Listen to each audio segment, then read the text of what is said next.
Sir അളിയൻ കാണാൻ വന്നിട്ട് സാർ. വെയിറ്റ് ചെയ്യാൻ പറയും. സാർ സാർ അല്പം വെയിറ്റ് ചെയ്യാൻ പറഞ്ഞിട്ടോ.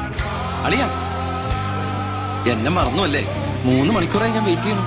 അളിയ അളിയനും മച്ചം വെക്കാൻ വീട്ടില് കോൾ മീ സാർ.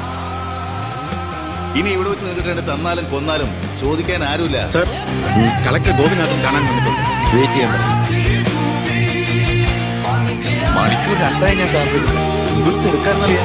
ആ അളിയെ ഫയലിലേ അളിയനും മച്ചം വെക്കാൻ വീട്ടില്. ഇത് home minister officer. Call me sir. Anything official? No sir. So see you tomorrow. Mister DGP, നിങ്ങളുടെ പോലീസ് ഓഫീസേഴ്സ് ഹോം മിനിസ്റ്ററെ കാണുമ്പോൾ എങ്ങനെയാണ് ബിഹേവ് ചെയ്യുന്നത്? Mr. Harshan, don't you know as per protocol you have to salute your superiors? Salute the Home Minister. Sir,